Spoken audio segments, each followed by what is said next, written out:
Hello and welcome. My name is Alan, and today we're going to talk a little bit about banning censorship and other such things. I've spoke on this before with all the book banning going on, but I need to point this out. This is not new. The want, the need for some people to restrict, to censor, to ban outright things they disagree with, it is nothing new in American politics. This has happened over and over and over before. Whether it be hip hop uh, or, you know, shoot.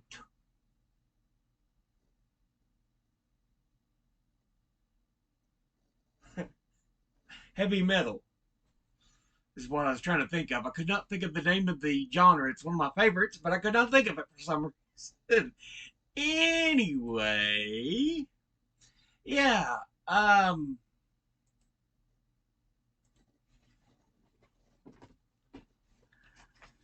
there is something I forgot to bring up as well here. Ice T cop killer controversy.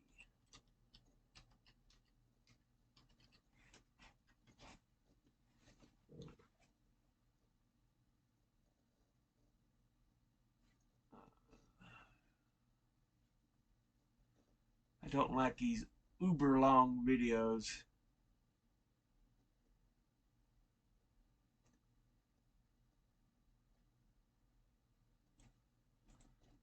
Because I'm trying to explain it. Nope. Open. Open. Thank you. And Okay. We'll put it right there. But yeah, let's go back over here. This, just to take a look. And I'll post these links in the description below the video when I'm done here. But yeah, this one is talking about how they are going after rap and hip hop. I don't know if this just was in the early 2000s or maybe it was late 90s. I cannot think, but yeah, let's jump in and watch this here.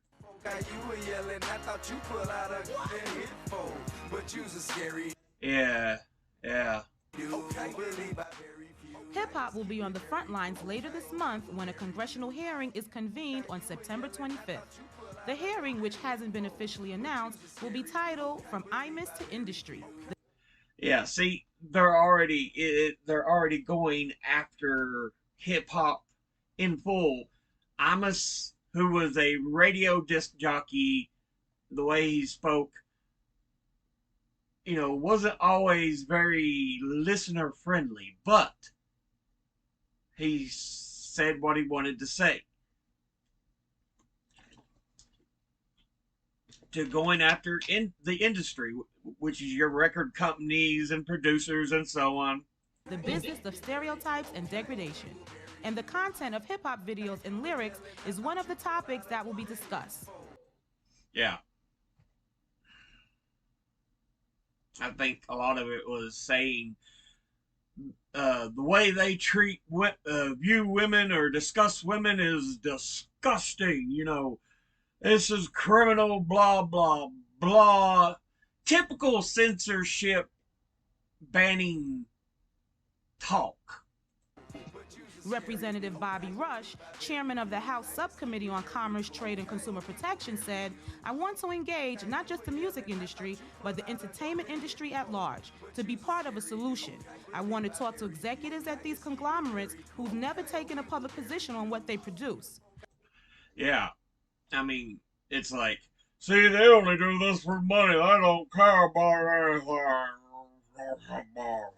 So they don't care about the decay of moral society they're contributing to. Blah, blah, blah.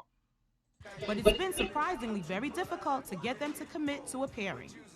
So far, Felipe Dorman of Viacom, Doug Morris of Universal Music Group, Edgar Bronfman Jr. of Warner Music Group, and rapper Master P are scheduled to appear as witnesses, but the list is still being finalized. Rush added, "I respect the First Amendment, but rights without responsibility is anarchy, and that's much of what we have now.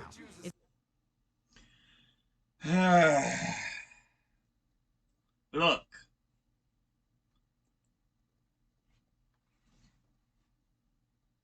is there a need for responsibility? Sure, but this should never overtouch into the realms of censorship, of banning. That's when things go wrong. You're not just stifling free speech. You threaten the core of free speech. Again, responsibility understood, you know, but often if a public figure says something that people disagree with, you know, it, actual responsibility is them having to face the firing line instead of some talking heads who are like, oh, I just expressed my opinion is all. Well, they're expressing their opinion on your opinion. And yet they act like, oh, that's so vile. No, that's how free speech works. It's time for responsible people to stand up and accept responsibility." T.I. agrees that people need to take responsibility, but he believes it starts in the home with parenting and improving the overall quality of life. Absolutely, I think that's first and foremost. We got to raise the standard in our homes. You know what I'm saying? Like the quality of life has to be raised in order for the music is just a part of it.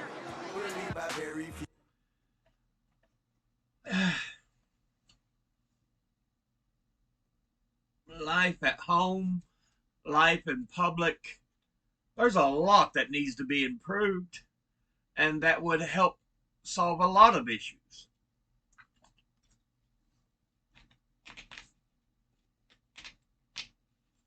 You know, shoot. A lot of your 80s rap and hip hop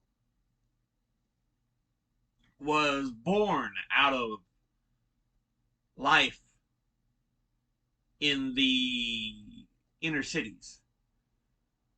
I can't remember the name of the song. It was by Grandmaster Flash, but my the song itself dealt with what he saw on an everyday basis. It's a good song too. You should listen to it if you haven't heard it. But yeah, I mean, you can only it's hard to think about things you have never seen, you've never experienced. Okay, just keep it very cool. Okay, we will bury you. But yeah, now let's watch this one. This is Ice-T uh, talking to Mario Lopez on the legacy of his song Cop Killer and the controversy that was born over it. You formed a heavy metal band with Body Count, right? Yeah, so when the OG album came out, we debuted Body Count on that record. Because I remember Cop Killer vividly when that came out. It obviously met with a lot of controversy. Well, they played it up like we did it as a result of Rodney King. Right. But really, we could have preempted Rodney King. You know, the record had been out almost a year and a half before the controversy hit. Yeah. So again, remember, this is uh, right around, I think the King beatings were in 91, 92. I want to say it's around that time. 91, I think it was, the LA riots and everything. So, anyway, yeah, which the Rodney King beatings and everything was born out of, uh, well, the riots themselves was born out of the Rodney King beatings, where a number of LA policemen just beat on one so defenseless African American individual, Rodney King. Walked into the studio singing Psycho Killer by the Talking Heads. And my drummer was like, man, they need a cop killer. I'm like, why? He said, so these cops will know they can't get away with what they doing. So I'm like, what if a guy snapped because of police brutality? Of course, by the time the press got it, I was replying to Rodney King. I was putting out all this stuff. I was trying to get people to do it. It was such a, you know, they just Completely washed spun. it. Completely Spun it crazy. Now, Coco, were you aware of Ice-T at this point? No, that's the thing. I didn't even know who he was. So, yeah. You know, he tries to bring attention to it by, you know, talking about these issues and stuff. Then they put out the song and they assume that's only who he is. And again, we see attempts and wanting. I know the record label stood behind Ice-T for quite a while, and eventually I was like, all right, that's enough. And I heard his name, but I couldn't even pick him out, honestly. Right. Yeah, and that's why when we met and his friend introduced me to him, I didn't really know what he looked like. I didn't know what he was about. I didn't know what he has done. And we really met from ground zero. Like, Yeah. How, I'm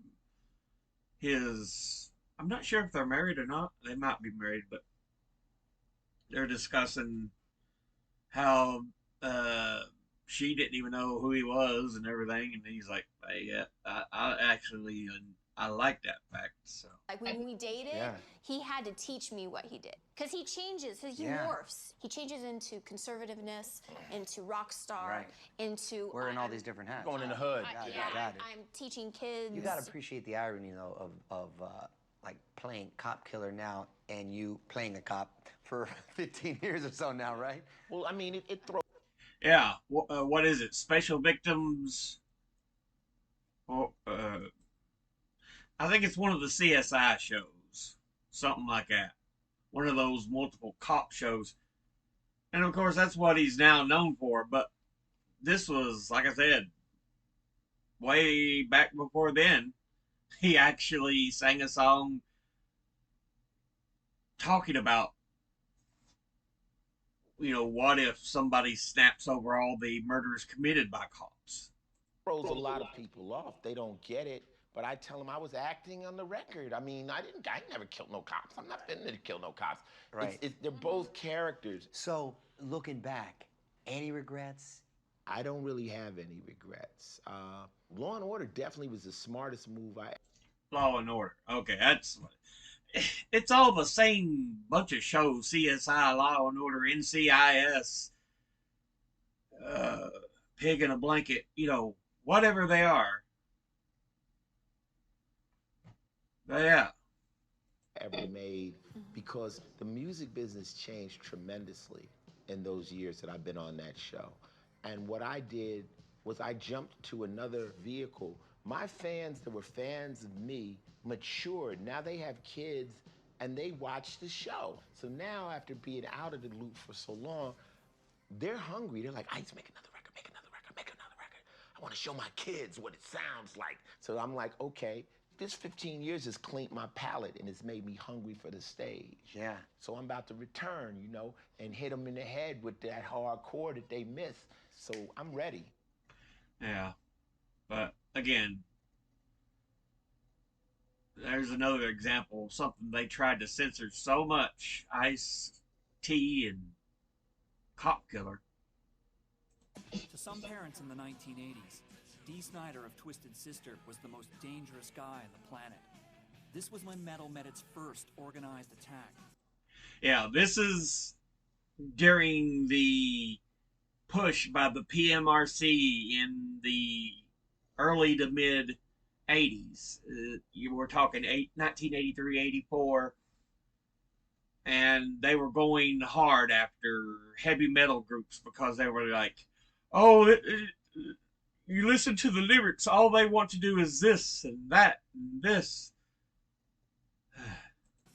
Twisted Sister and 8 other metal bands were placed on a list called the Filthy 15 because their music was deemed offensive by the Parents Music Resource Center. Dee Snider was summoned to testify before the U.S. Congress to defend his music and his livelihood.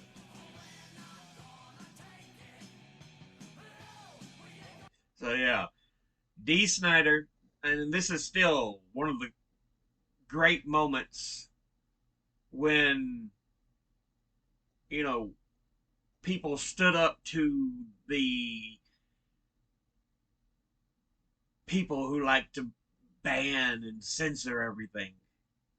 And again, you know, like I said, this is just today's just like this, where they're trying to ban all these books and censor them and everything else. This is not new stuff. It is a ploy that they will go back to over and over and over. If they have something they think they can attack, they will. You know, instead of pushing to make sure everybody has free health care and pushing to make sure that, you know, everybody has housing, you know, basic human needs.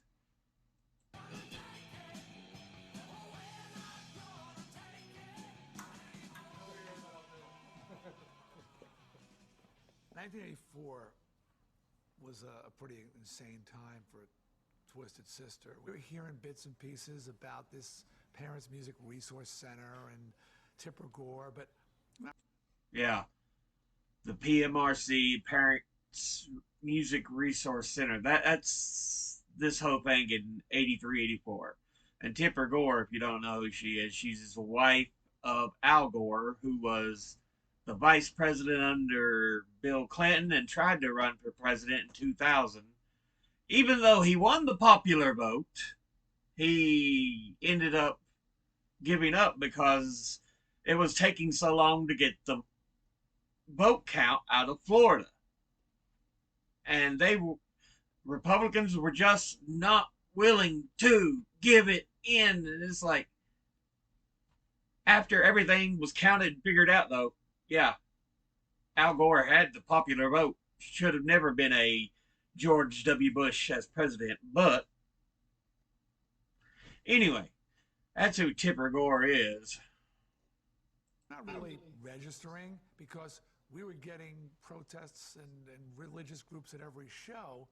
So just another parent group that, you know, was putting Twisted Sister on a list of targets. We have always talked about the positive aspects of the music industry, but of course the highlight has been on the excesses that have been allowed to develop as we have tried to focus our concern on those excesses. Somebody approached our office that the Senate committee is having a hearing on censorship with the PMRC and wanted to know if I would come and speak. I loved that he pushed back. And he's not the only one. There's a number of artists who pushed back. That's why I would love to see a lot more pushback on these book banning zealots. Speech censorists. Now, my view of it, when I heard it, was they want me to carry the flag into battle. Hell yeah. Braveheart, baby. Braveheart wasn't even out, but that sort of mentality. Give me the fucking flag, man. Let's go. I knew that they were, like everybody else, grossly underestimating me. I knew that they viewed me as just another dunderheaded rocker, and they would bring me in, make me look like a fool, and I would help their cause. They did not know that I could construct a sentence and speak English fluently. Yeah. I love. He made it seem like, oh, this will be an easy pushover here and questioning and everything, making him look like a fool. And nope. Oh, man. And I'm there in my cut-off denim, my skin-tight jeans, my snakeskin boots, and a little bit of eye makeup left underneath, and my big hair. And I ain't getting dressed up for nobody. I'm a dirtbag, and I'm proud. And I'm playing these people like, mentally I'm setting these guys up for the kill. I have got my speech in my back pocket, which I have worked on for a few weeks and honed and refined till it's a freaking nuclear weapon. Folded up like a gazillion times, like a bad kid bringing his homework to school. And I open it up and I'm flattening it out on the table, really deliberate. And they're going, oh man, this is a lamb being brought to the slaughter. And I start reading. Since I seem to be the only person addressing this committee today who has been a direct target of accusations from the presumably responsible PMRC, I would like to use this occasion to speak on a more personal note and show just how unfair the whole concept of lyrical interpretation and judgment can be, and how many times this can amount to little more than character assassination. And I am just tearing apart everything that they've accused me of, disproving beyond a shadow of a doubt that everything they've accused me of has been wrong, false, and they are scrambling. Yeah, they have to get serious now. They're like, oh, we didn't expect them to know what he's talking about. They were saying that Under the Blade was about sadomasochism and bondage. It was about my guitar player's throat operation. It's not really a wild leap of the imagination to jump to the conclusion that that's about something other than surgery or hospitals, neither of which are mentioned in the song. No, it's not a wild jump, and I think what I said in one part was that songs allow a person to put their own imagination, experiences, and dreams into the lyrics. People can interpret it many ways. Ms. Gore was looking for sadomasochism and bondage, and she found it. Someone looking for surgical references would have found it as well. Yep, exactly. Just because it's what you want or think it's actually talking about doesn't necessarily mean that's what it's actually talking about. That's why I do all those videos, lyrical analyses.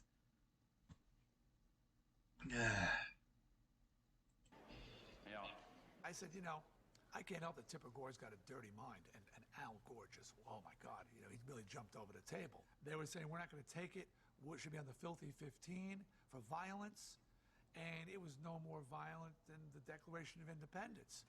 The PMRC rated songs according to violence, the occult, sex, drugs, and alcohol. And although Dee Snider talked about throat operations and standing up for your rights, most metal songs deal with much more provocative themes. Themes like hedonism, religion, death, and sexuality. Yep. Now, we got one more video I want to play and talk about here. This is someone I doubt many would say is controversial. And yet, he was like, I'm standing up for what's right. Get over it. John Denver. Most of y'all know John Denver from the song Country Roads Take Me Home. So, if you're ever wondering who he is, but yeah. Thank you very much for being with us. Good morning, Mr. Chairman. It's a great pleasure to be with you, and I apologize for running in and out. I seem to be testifying and briefing many people here in Capitol Hill today, and it causes the ingoing and outgoing. Honorable Chairman, members of the committee, ladies and gentlemen. It's a great honor and a privilege to appear before you this morning and to take advantage of the opportunity given me in our free society to speak my mind, to give voice to my opinions in a public forum in front of not only the leadership of our great country, but the press and the media, and through them all who might be listening around our country and around the world. I'm here to address the issue of a possible rating system in the recording industry, labeling records where excesses of explicit sex or graphic violence have occurred, and furthermore references to drugs and alcohol or the occult are included in the lyrics. So yeah, here he is. He's speaking eloquently on the subject and everything, and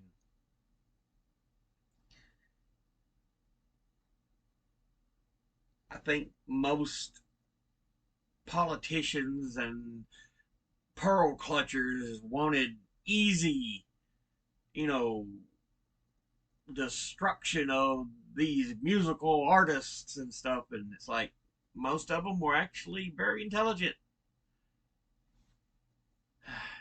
But they still, it's material they disagree with. Oh my stars and goddess, it's horrid. These hearings have been called to determine whether or not the government should intervene to enforce this practice. Mr. Chairman, this would approach censorship. May I be very clear that I'm strongly opposed to censorship of any kind in our society or anywhere else in the world. I've had in my experience 2 encounters with a sort of censorship. My song Rocky Mountain High was banned from many radio stations as a drug-related song. This was obviously done by people who'd never seen or been to the Rocky Mountains and also had never experienced the elation, the celebration of life, or the joy in living that one feels when he observes something as wondrous as the Perseid meteor shower. On a moonless and cloudless night, when there are so many stars that you have a shadow from the starlight. And you're out camping with your friends, your best friends, and introducing them to one of nature's most spectacular light shows for the very first time. Obviously a clear case of misinterpretation. Exactly. See, they hear Rocky Mountain High. He must be talking about smoking pot while he's up in them Rocky Mountains. That's a drug song. No. He's talking about the kind of joy you feel being in certain places when you observe its beauty or you're amazed and astounded. There's an emotional high that's not drug related. But that's not what the politicians wanted to hear. Mr. Chairman, what assurance have I that any national panel to review my music would make any better judgment? To my knowledge, my movie, Oh God, was not banned in any theaters. However, some newspapers refused to print our advertisements, and some theaters refused to put the name of the film in the marquee. By the way, if you've never seen Oh God, great movie starring George Burns. The great, late George Burns. Check it out. I highly recommend it. It's a good movie. From what I remember. We were using the name of our Lord in vain. Quite the opposite, we were making a small effort to spread his message that we are here for each other and not against each other. Discipline and self-restraint, when practiced by an individual, a family, or a company, is an effective way to deal with this issue. The same thing when forced on a people by their government, or worse, by a self-appointed watchdog of public morals, is suppression and will not be tolerated in a democratic society. Mr. Chairman, the suppression of a people, of a society, begins, in my mind, with the censorship of the written or spoken word.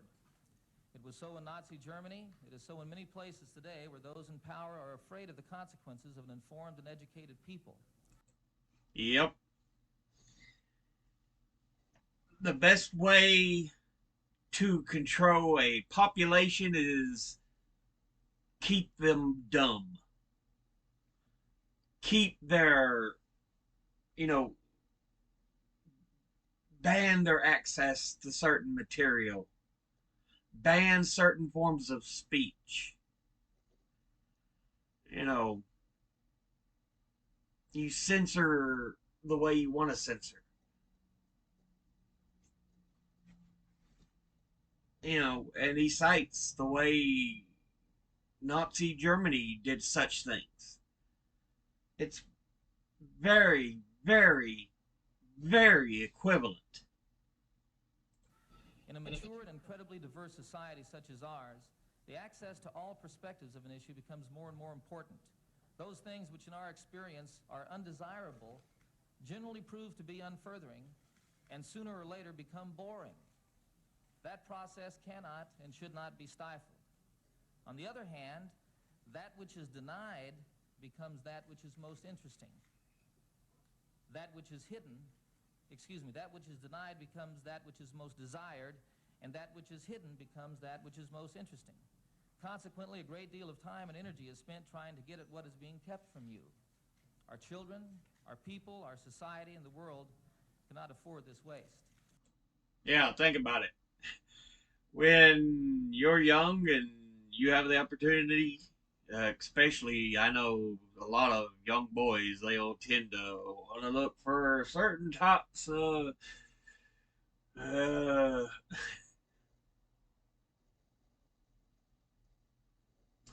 pornographic material. Let's just be honest with the word. Goodness knows that when I was young, I tried to sneak and get into my dad's dirty magazine collection. So, yeah. Yeah. And if certain music, movies, if somebody's told they can't watch them, what do they want to watch? And it's not just kids. The other people are that way. It's like, you tell me I can't do this, that's what I want to do. It was my pleasure to meet with radio programmers and broadcasters from all over the country this past week in Dallas. They expressed their concern about this issue and the direction in which it seemed to be going.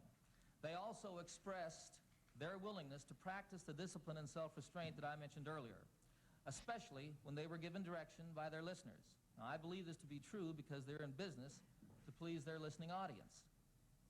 I would like to acknowledge the PMRC for bringing this issue to the attention of not only our industry, but our government and our people. It is obvious that we are dealing with a real problem which warrants our concern. I would like to point out, however, that we address ourselves not to the problem, but to the symptoms. I suggest that explicit lyrics and graphic videos are not so far removed from what is seen on television every day and night, whether it be in the soap operas or on the news. You think about it. I mean, you have news stories, people are murdered, or robberies, or back when I was younger, there was the riots and all this different stuff. And then you have on TV soap operas, oh Lord, they push the boundaries on sexualism as far as they can sometimes. And stories about some very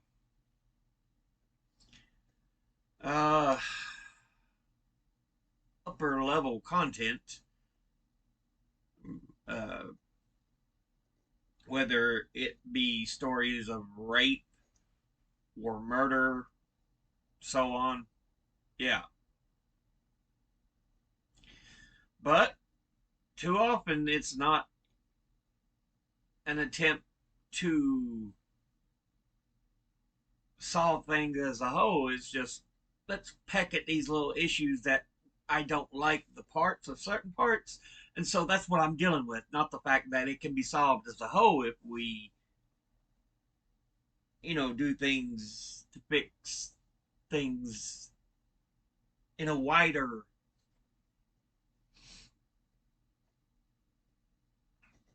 more whole circle. That we should point our finger at the recording industry while watching the general public at a nationally televised baseball game chant in unison, "The Blue Jays suck," is ludicrous. The problem, Mr. Chairman, in my opinion, has to do with our willingness as parents to take responsibility for the upbringing of our children, to pay attention to their interest, to respond to their needs, and to recognize that we as parents and as individuals have a greater influence on our children and on each other than anything else could possibly have. Yeah. Parents, especially when children are at a younger age, talk with the kids. And this is one thing that kind of troubles me because, unfortunately, in today's society, if you do have both parents, usually they both have to work. Um, if they're single parents, they work multiple jobs, looking for different ways to make money.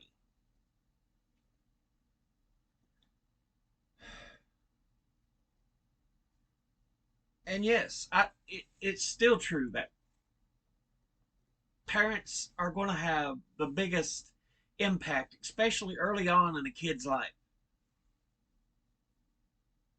Um,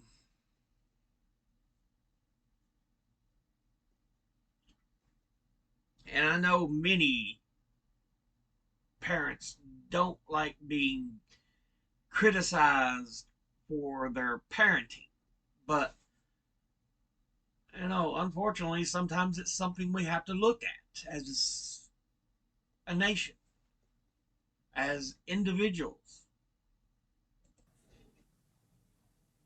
To quote a wise old man from ancient China, if there be righteousness, not self-righteousness, that's not part of the quote.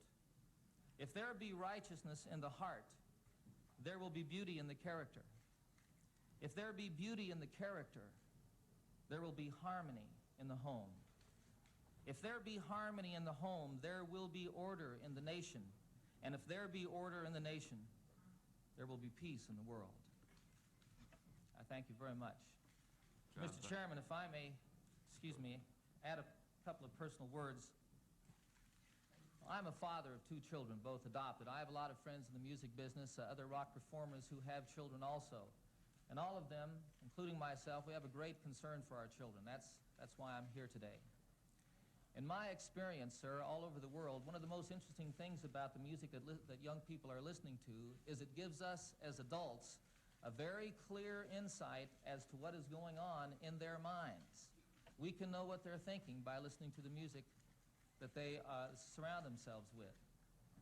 The people that I've had the opportunity to talk with, the troubled children, the teenagers who are considering suicide, what they express to me is a real frustration in their lives, an inability to communicate with their parents, an inability to understand or to envision any kind of a possible future because... Yeah, I know he mentioned suicide because there's a number of kids who... The 80s were a really troubled time, but there were a number of kids who had committed suicide, and supposedly it is like, oh, they listened to this heavy metal, and it drove them, it told them, kill yourself, commit suicide. No. The way they like to attack video games is another easy comparison because they do the same clutching of pearls and crying out when we get to that. Oh my goodness! Look at the horrible violent video games they play! Yeah. The nuclear threat that we live under. They don't see things getting better economically. They don't see things getting better for the small businessman, for the small farmer. They do not see a future for themselves. Mm-hmm. It is my opinion that it is out of this that some young people put a gun into their mouths and pull the trigger. We can turn this around, sir. We can address the reality of a problem and not deal with just the symptoms and create not only a better world for our children, but for ourselves and all of humanity. We can end hunger. We can rid the world of nuclear weapons. we can learn to live together as human beings on a planet that travels through the universe, living the example of peace and harmony among all people. Yeah, it's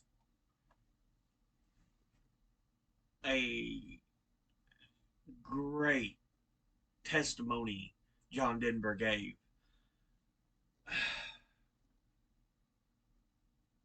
Like I said, there's always those who want to ban, to censor, and we should always fight back against that.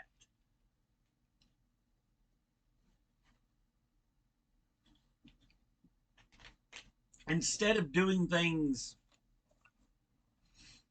to help society in general, which will help things get better in every facet of life, they just want to pick at that little thing they, use as a punching bag. And yeah, it's something people like to go after on culture war stuff and everything. It's they always talk about, oh, look at the corruption and the deviance that is being brought out because of this or that. And like I said, now such things they quote as being in that line of fire, books, again, books always go in and out. And then drag queens, people of the LGBT community.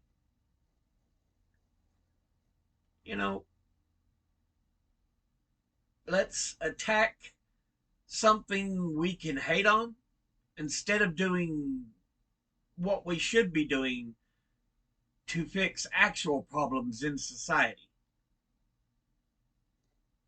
So always push back when they try to ban, when they try to be censorious.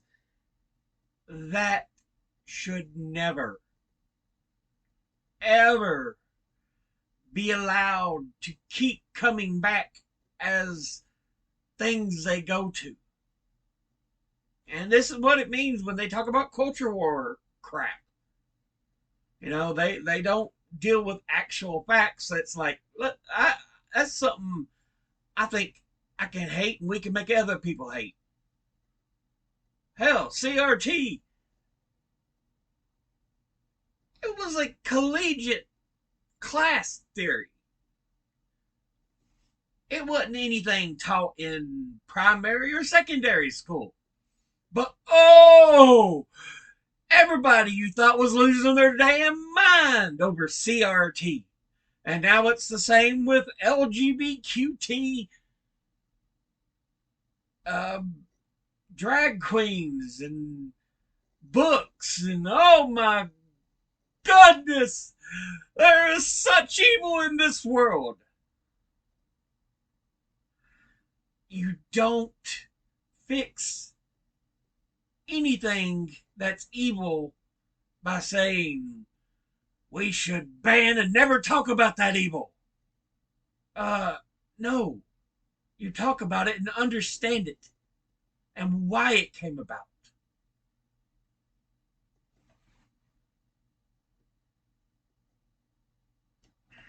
That's like in the 1950s, even though there were people who had been pro-communist.